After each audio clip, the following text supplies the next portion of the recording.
la graine qui a été semée. Et donc du coup tout le système racinaire qui a été mis en place de la graine pour venir effectuer plusieurs tales.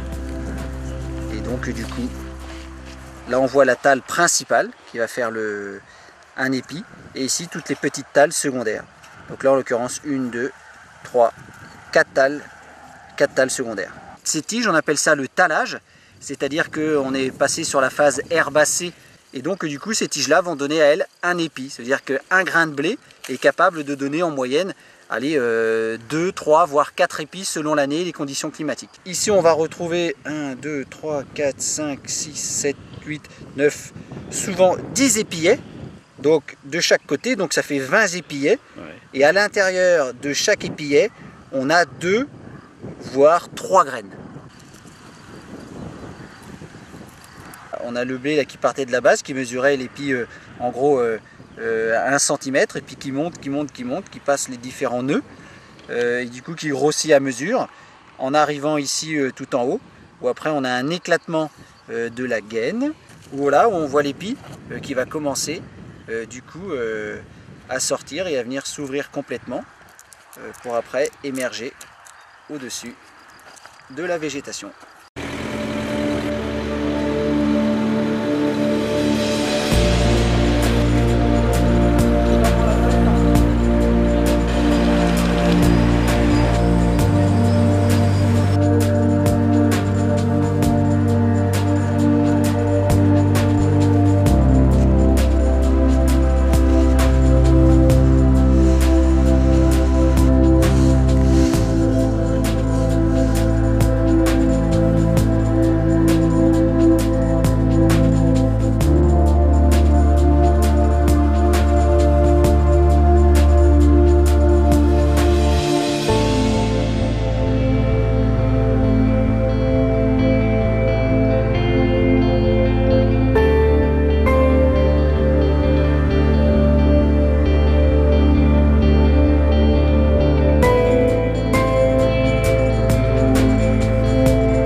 Afin de récolter des blés de qualité et à l'optimum de rendement, chaque agriculteur dans chaque parcelle fait une prise d'échantillon de terre sur 3 horizons. Donc sur l'horizon 0,30 cm et ensuite sur l'horizon 30-60 et sur l'horizon 60-90 pour les meilleures terres. Nous on envoie ça en laboratoire, il mesure la quantité d'azote utilisable par la plante au printemps par chacune des cultures. Ce qui permet de calculer la quantité que chaque agriculteur doit apporter pour chaque culture. Arrivé au stade de nœud, c'est-à-dire courant avril, on fait une analyse jubile. Chaque agriculteur prélève dans sa culture de blé une 60aine de plantes. Il l'apporte à la coopérative, on en coupe une partie, on écrase, on en fait un jus, le jus de bas de tige. Il fera un apport complémentaire plus ou moins important en fonction du résultat de cette analyse. À la fin du cycle de la culture, au début mai, avant l'épiaison, il effectuera un dernier apport, celui-ci pas pour le rendement, mais pour la qualité, pour le taux de protéines.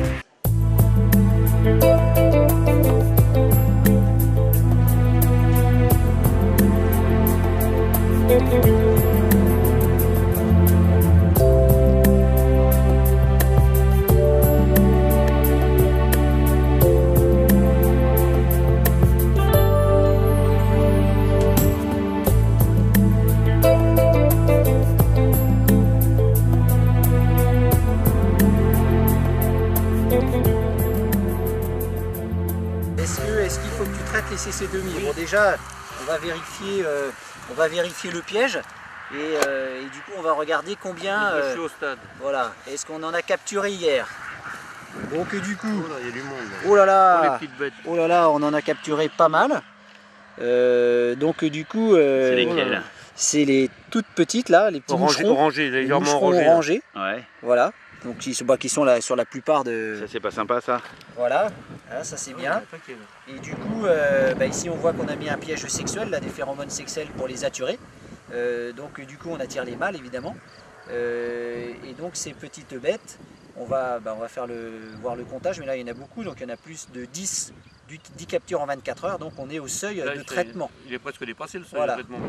Là c'est dépassé, donc là on regarde, On voit rien dedans encore. alors là on n'en voit pas, et on s'aperçoit que le grain est largement formé, ce qui signifie Il n'a que... pas de place pour mettre ses œufs. Voilà, donc on a dépassé le stade pour pouvoir traiter. Donc là, en l'occurrence, il n'y aura pas de traitement sur cette variété-là. On est beaucoup trop tard et le risque est complètement dépassé.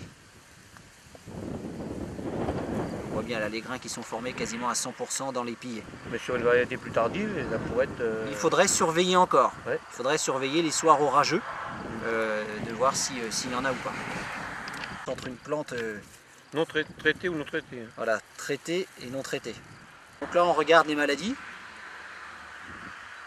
Et là on voit bien la rouge-jaune qui a complètement envahi l'intégralité de la surface foliaire. C'est ça, les trop d'arbres à intervenir, de toute manière, ça ne fait plus rien. Et là tu vas la stopper, c'est ouais. trop tard pour intervenir. Donc du coup le traitement n'a pas été réalisé assez tôt. Et là il va y avoir une grosse perte de rendement et une qualité sanitaire qui va être dégradée, quoi, évidemment.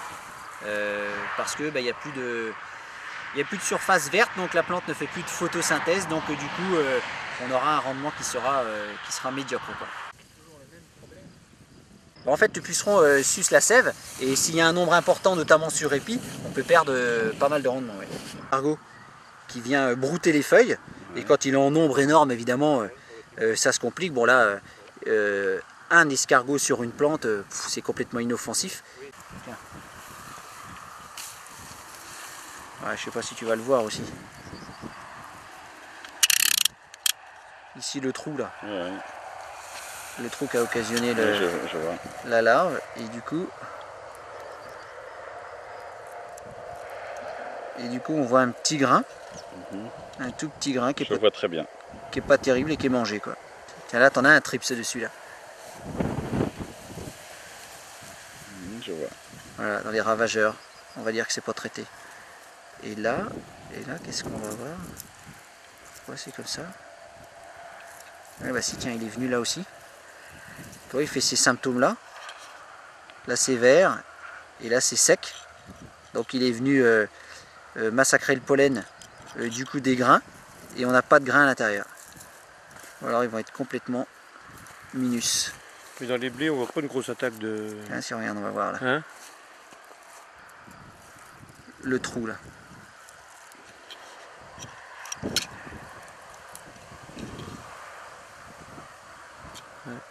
C'est nickel.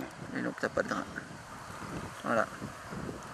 Voilà, il est passé. Bon, là, quand ils viennent comme ça et qu'ils font des dégâts juste sur un épillet, on y reste tous les autres, c'est pas dramatique. Mais quand ils viennent ici complètement sectionner la tige et que c'est zéro, là forcément c'est compliqué, quoi. Puis là on voit la sueur. On voit la sueur de la bestiole ici.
Trabier numéro 1, s'il vous plaît. Minoterie Matignon.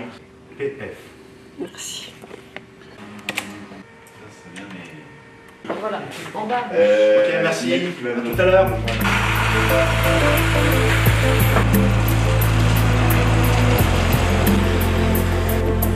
l'heure.